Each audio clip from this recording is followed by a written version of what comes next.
সুপ্রিয় দর্শক, আসসালামু আলাইকুম। আপনাদের সবাইকে স্বাগত জানাচ্ছি। এখনকার আলোচনা আপনাদের সঙ্গে আছি আমি সিরাজুল ইসলাম।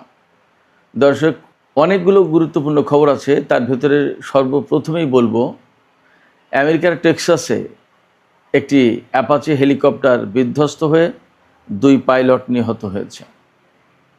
এর আগেও গত কিছুদিনের ভেতরে আমেরিকার সামরিক বাহিনীর B-52 বোমারু বিমান থেকে শুরু করে বিভিন্ন ধরনের বিমান বা হেলিকপ্টার বিধ্বস্ত হয়েছে।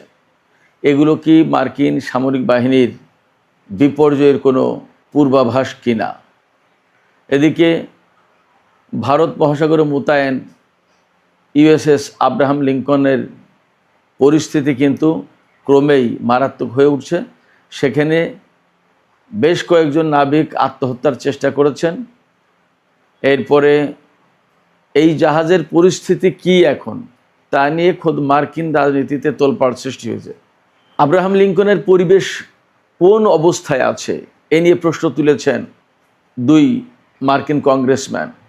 আর একজন সিনেটর, প্রতিরক্ষামন্ত্রী বা যুদ্ধমন্ত্রী পিট হেগসেথ এবং ভারপ্রাপ্ত নৌবাহিনীর সচিব হাং কাউকে জবাবদিহির আওতায় আনার দাবি জানিয়েছেন। তাদেরকে জবাবদিহি করার কথা বলেছেন এই সিনেটর।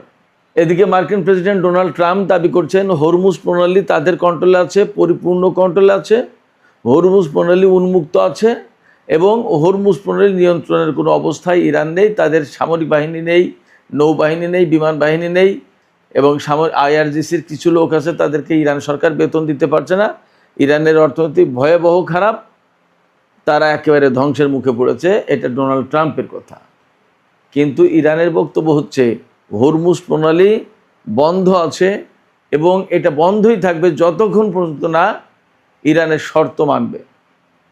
এদিকে ইরাকের আকাশসীমা ব্যবহার করে প্রতিবেশীদের উপরে কেউ হামলা চালাতে পারবে না, এই ঘোষণা দিয়েছেন প্রধানমন্ত্রী আলী আল জাইদি। সুপ্রিয় দর্শক, আজকের ভিডিওতে আমি যে বিষয়গুলো বললাম এগুলো নিয়ে ছোট ছোট করে আলোচনা করব। আশা করি আপনারা শেষ পর্যন্ত সঙ্গে থাকবেন এবং ভিডিও ভালো লাগবে। ভিডিও যদি আপনারা পছন্দ করেন, যদি ভালো লাগে, তাহলে লাইক, কমেন্ট, শেয়ার করবেন এবং চ্যানেলটি সাবস্ক্রাইব করে সঙ্গেই থাকবেন। চলুন আমরা বিস্তারিত আলোচনা করি। প্রথম যে আলোচনা সেটা হচ্ছে টেক্সাসের মধ্যাঞ্চলে সালাডো এলাকায় আমেরিকার একটি সর্বাধুনিক এবং সবচেয়ে উন্নত মানের অ্যাটাক হেলিকপ্টার AH-64 অ্যাপাচি, এই মডেলের একটি হেলিকপ্টার ধ্বংস হয়েছে, বিধ্বস্ত হয়েছে। হেলিকপ্টারটি কোথা থেকে কোথায় যাচ্ছিল এবং কেন, কি বিষয়, কিচ্ছু বিস্তারিত জানা যায়নি। এটা জাস্ট বাংলাদেশ টাইম গত রাতের 12:30টার দিকের ঘটনা। এই হেলিকপ্টারটি কিন্তু বেশ অনেক বড় হেলিকপ্টার। একটা হেলিকপ্টারেই একসাথে বহন করা যায় 16টি হেলফায়ার মিসাইল, 76টি রকেট এবং 30 মিলিমিটার সাইজের 1200 গুলি। আপনারা চিন্তা করেন তাহলে এই সমস্ত সরঞ্জাম বহন করতে হলে হেলিকপ্টারটির সাইজ কেমন হয়। এই হেলিকপ্টারে ছিল 2 জন পাইলট, 2 জনই মারা গেছে। শুধু তাই না, এই হেলিকপ্টারটি যখন বিধ্বস্ত হয়ে একটা মাঠের ভেতরে পড়ে, সেখানে ভয়াবহ রকমের আগুন ধরে যায় এবং এই আগুন থেকে 100 একর জমি পুড়ে গেছে। 100 একর। একটা হেলিকপ্টার বিধ্বস্ত হয়ে লাগা আগুন থেকে 100 একরে জমি পুড়ে গেছে এবং দুর্ঘটনার প্রায় 5-6 ঘন্টা পরেও আগুন 45% নিয়ন্ত্রণে এনেছিল। খবরটা এরকম। এখনও আগুন পুরোপুরি কন্ট্রোলে আনতে পেরেছে কিনা আমরা শিওর না। এই হেলিকপ্টার বিধ্বস্ত হয়েছে। এরকম 2-1টা হেলিকপ্টার বিধ্বস্ত হওয়াটা খুব একটা অস্বাভাবিক কিছু ব্যাপার তা কিন্তু না। কিন্তু প্রশ্ন আসছে যেখানে, সেটা হচ্ছে যে কিছুদিন আগে মার্কিন B-52 বোমারু বিমান ধ্বংস হয়েছে এবং আজকে এই হেলিকপ্টার বিধ্বস্ত হলো। এর ভেতরে আরও বেশ কিছু ঘটনা আছে।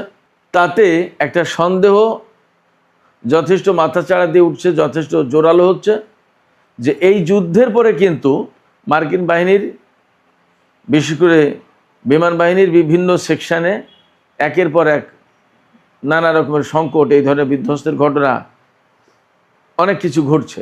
এ থেকে সন্দেহ হচ্ছে যে ইরান যুদ্ধের পরে কি এমন কোনো জটিলতার ভেতরে মার্কিন সামরিক বাহিনী পড়েছে কিনা যার প্রেক্ষাপটে মার্কিন সামরিক বাহিনীতে, বিশেষ করে বিমান বাহিনীতে এই ধরনের বিমান বা হেলিকপ্টার দুর্ঘটনার প্রবণতা বা সংখ্যা একের পর এক বেড়েই চলেছে।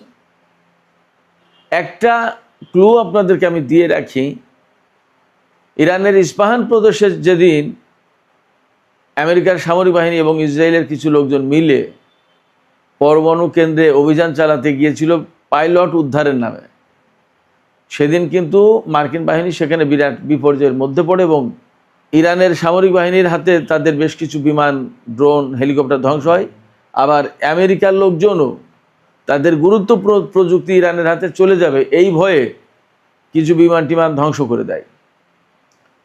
এরপরেও খুবই লেটেস্ট প্রযুক্তির, যে প্রযুক্তি দিয়ে আমেরিকার টোটাল বিমান বহরকে নিরাপত্তার চাদরে ঢেকে রাখা হয়, সেই গুরুত্বপূর্ণ প্রযুক্তি ইরানের হাতে কিন্তু চলে যায়।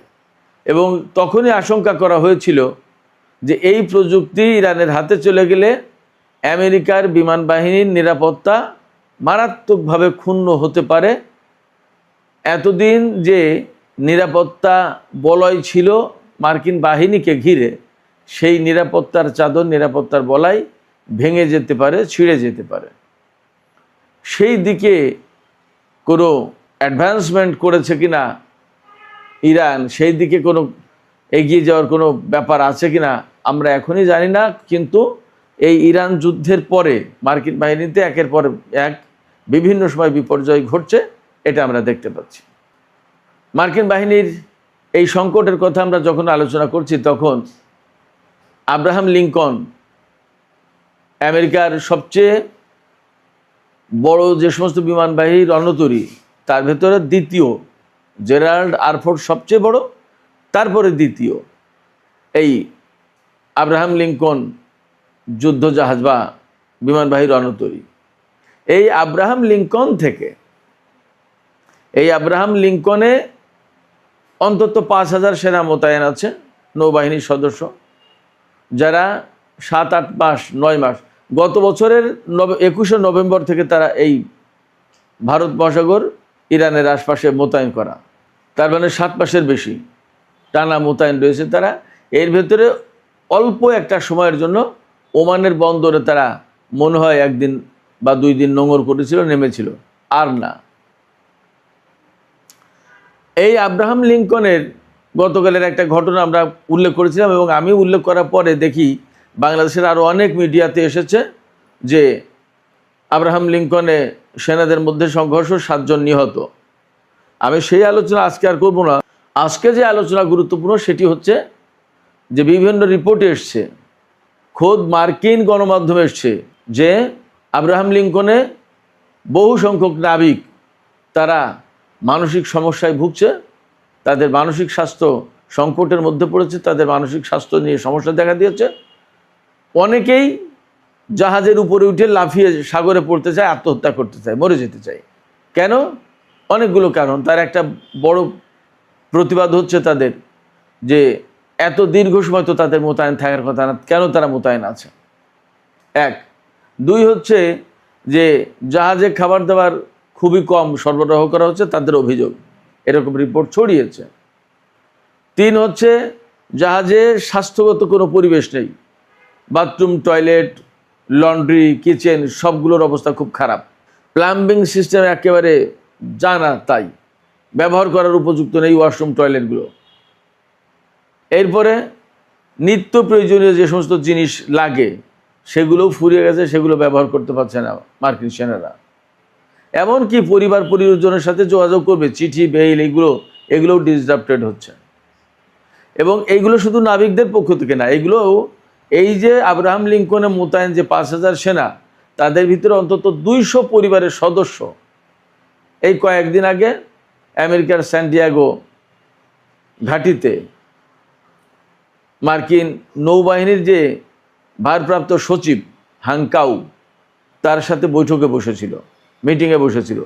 সেই মত বিনিময়, সেই সবাই পরিবারের পক্ষ থেকে এই সমস্ত কথা জানানো হয়েছে। একজন নারী জানিয়েছেন যে আমার স্বামী আমাকে এরকম মেসেজ করেছে যে আমি আশা করছি যে আমি যেন কালকে আর সকালে ঘুম থেকে আমি না উঠি, অর্থাৎ তার কাছে মৃত্যুটাই বেশি পছন্দের, মৃত্যুকেই বেছে নিতে চায়, বাঁচতে চায় না। এরপরে আরেকজন নারী জানিয়েছেন যে তার স্বামী এক লোককে আত্মহত্যা করতে গেছিল, তাকে বাঁচিয়েছে। নানা রকমের হতাশা অভিযোগের কথা তারা জানিয়েছেন এবং এত দীর্ঘ সময় তারা কেন মোতায়েন থাকবে এবং তাদের অবস্থা কি এইটা জানার চেষ্টা করেছেন। কিন্তু এই সমস্ত কথাকে বিশেষ করে মার্কিন যুদ্ধমন্ত্রী পিট হেগসেথ কিন্তু খুব গুরুত্ব দিচ্ছেন না। তিনি কিছুদিন আগে এই সমস্ত খবরকে ফেক নিউজ বলেছেন। এখন সারা বিশ্বের গণমাধ্যমে সব ছড়িয়ে পড়ছে। গতকাল ইরানি গণমাধ্যমে বেশ কড়া সংবাদ পরিবেশন করেছে। এই ধরনের সংবাদ পশ্চিমা গণমাধ্যমে খুব সহজে আসবে না, কিন্তু বাস্তবতা হচ্ছে অনেক কিছু ঘটছে। কারণ অ্যাট লাস্ট তারা যখন খাবার দাবারের সংকটে পড়েছে, চাকরি বাকরি করে তাহলে তারা কি করবে? একজন নাবিক তার স্ত্রীকে বলেছে যে আমার 13 বছরের সামরিক ক্যারিয়ার হয়তো শেষ হয়ে যাবে, হয়তো আমাকে বের করে দেবে। নানা রকম ব্যাপার আছে। এই সমস্ত বিষয় নিয়ে প্রশ্ন তুলেছেন মার্কিন কংগ্রেসম্যান মাইক লেভিন এবং জ্যাসন ক্রো। এই দুজন কংগ্রেসম্যান তারা জানতে চেয়েছেন, প্রশ্ন করেছেন যে আসলে আব্রাহাম লিঙ্কনের যে পরিবেশের কথা বলা হচ্ছে, বাথরুম, টয়লেট, কিচেন, খাবার দাবার, সেখানে যে ফাঙ্গাস পড়ে যাওয়া অবস্থা, অনেক যে সংকটের কথা বলা হচ্ছে, এইগুলোর ব্যাপারে আসলে বাস্তবতা কি এটা জানাতে হবে। তারা প্রশ্ন তুলেছেন। এরপর সে একইভাবে জবাবদিহি করার কথা বলেছেন একজন সিনেটর, মার্কিন যুদ্ধমন্ত্রী পিট হেগসেথকে এবং মার্কিন নৌবাহিনীর ভারপ্রাপ্ত সচিব হাং কাউকে। তিনি বলেছেন 7 মাসের বেশি সময় ধরে যে সমস্ত নাবিক আব্রাহাম লিঙ্কনে মোতায়েন আছে তাদের হেল্পের জন্য, তাদের সহায়তায় মার্কিন প্রশাসন কি করেছে এটা জানাতে হবে। সরকার কি করেছে এটা জানতে চাই। তার মানে সরকারের পক্ষ থেকে যথেষ্ট কার্যকর ভূমিকা নেওয়া হয়নি, এটা বোঝা যাচ্ছে। সবচেয়ে বড় কথা হচ্ছে যে এই যে দীর্ঘ সময় ধরে আব্রাহাম লিঙ্কন মোতায়েন আছে তারা কি করেছে, এবং এখন কিন্তু দিন দিন ঝুঁকির মুখে পড়ছে বেশি এই সমস্ত যুদ্ধজাহাজ। কারণ হচ্ছে মধ্যপ্রাচ্যে মার্কিন বিমান বাহিনীর ঘাঁটি বা সামরিক বাহিনীর ঘাঁটিগুলো ধ্বংস হয়ে গেছে প্রায়। এই অবস্থায় পারস্য উপসাগরের ধারে কাছে, ওমান উপসাগরে বা আরব সাগরে বা ভারত মহাসাগরে ইরানের রেঞ্জের ভেতরে যে সমস্ত জাহাজ আছে সেগুলো প্রত্যেকটা মারাত্মক ঝুঁকির মধ্যে আছে। এবং ইরানের সামরিক বাহিনীর পক্ষ থেকে কিন্তু কয়েকদিন আগে ঘোষণা করা হয়েছে যে আমরা মার্কিন নৌবাহিনীর বিরুদ্ধে যুদ্ধের একদম 0 আওয়ারের কাছাকাছি, যে কোনো সময় হয়তো বড় রকমের যুদ্ধ শুরু হয়ে যাবে। এবং মার্কিন প্রেসিডেন্ট ডোনাল্ড ট্রাম্প ঘোষণা দিচ্ছেন কি, তিনি তো আসলে কি বলবো, অনেকটা কল্পনা জগতেও থাকেন হয়তোবা। তিনি বলেছেন হরমুজ প্রণালী আমেরিকার নিয়ন্ত্রণে আছে এবং হরমুজ প্রণালী সম্পূর্ণভাবে খোলা আছে, তেলের প্রবাহের কোনো সমস্যা নেই। আর তিনি আরও বলেছেন যে এই হরমুজ প্রণালী আটকে রাখার মতো ক্ষমতা ইরানের নেই, তাদের নৌবাহিনী নেই, তাদের বিমান বাহিনী নেই, তাদের সামরিক বাহিনী প্রায় শেষ, যে কয়জন আছে তাদের বেতন দিতে পারছে না ইরান সরকার, এবং ইরানের অর্থনৈতিক অবস্থা খুবই খারাপ। এই অবস্থায় ইরান টিকতেই পারবে না, কিছুই করতে পারবে না। একই সাথে তিনি বলেছেন হরমুজ প্রণালী বা ইরানের বন্দরগুলোর উপরে যে আমেরিকা ব্লকেড সৃষ্টি করে রেখেছে, এই ব্লকেড অব্যাহত থাকবে, চলবে।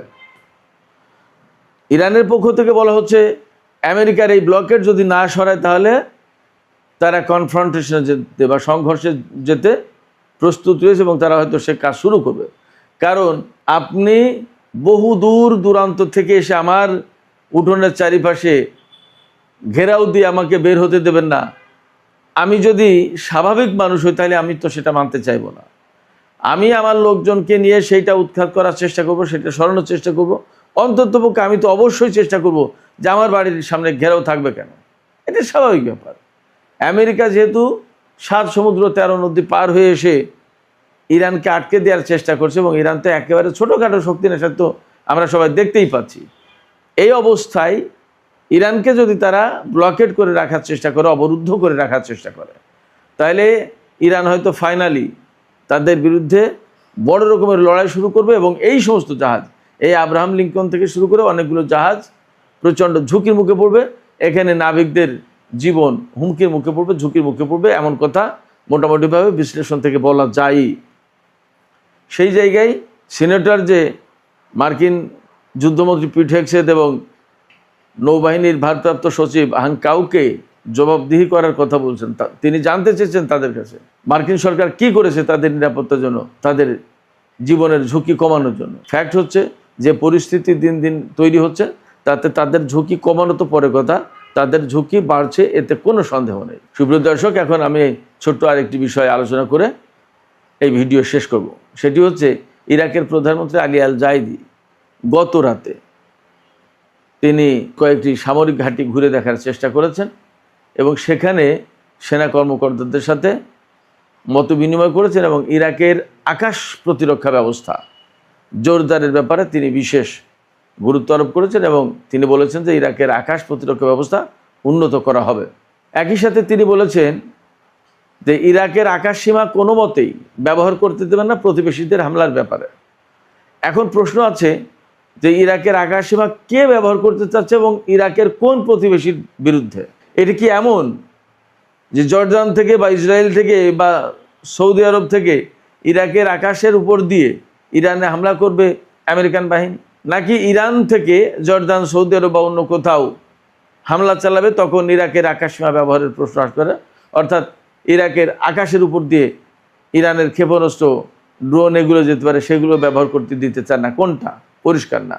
তবে ইরাকের প্রধানমন্ত্রীর এই বক্তব্য থেকে হয়তো বা একটা বিষয় পরিষ্কার হচ্ছে অনেকটা, সেটা হচ্ছে হয় ইরান হামলা চালাবে অথবা আমেরিকা হামলা চালাবে। তার মানে একটা সংঘর্ষের আশঙ্কা আছে। এমন কথাও কিন্তু আমরা আরও বিভিন্ন জায়গা থেকে আকার ইঙ্গিতে পাচ্ছি। এবং মার্কিন প্রেসিডেন্ট ডোনাল্ড ট্রাম্প ইরানের উপরে যে ব্লকেড অব্যাহত রাখার ঘোষণা দিলেন, এ থেকে এখন সংঘর্ষের আশঙ্কা যথেষ্ট জোরদার হচ্ছে, তাতে কোনো সন্দেহ নেই। সুপ্রিয় দর্শক, আজকের আলোচনা এখানে শেষ করতে চাইছি। আলোচনা শেষের আগে আপনাদের কাছে জানতে চাই, আপনাদের মতামত বুঝতে চাই, শুনতে চাই, আপনারা কি মনে করছেন? মার্কিন প্রেসিডেন্ট ডোনাল্ড ট্রাম্প যে এই ব্লকেড অব্যাহত রাখার ঘোষণা দিলেন, তাতে কি ইরান এবং আমেরিকার মধ্যে, বিশেষ করে হরমুজ প্রণালী, ওমান সাগর, আরব সাগর, ভারত মহাসাগর, এই এলাকায় একটা বড় ধরনের সংঘাতের আশঙ্কা তৈরি হলো কিনা, আশঙ্কা জোরদার হলো কিনা, এবং সেই সংঘাতের জের ধরে মধ্যপ্রাচ্যে কি আবার বড় ধরনের সংঘাত সৃষ্টি হতে পারে? কি মনে হচ্ছে আপনাদের? দর্শক, আপনাদের মতামত জানিয়ে কমেন্টে লিখুন। দর্শক, এখনকার মতো আলোচনা শেষ করছি এখানেই। আপনারা সবাই অনেক অনেক ভালো থাকুন। আল্লাহ হাফেজ।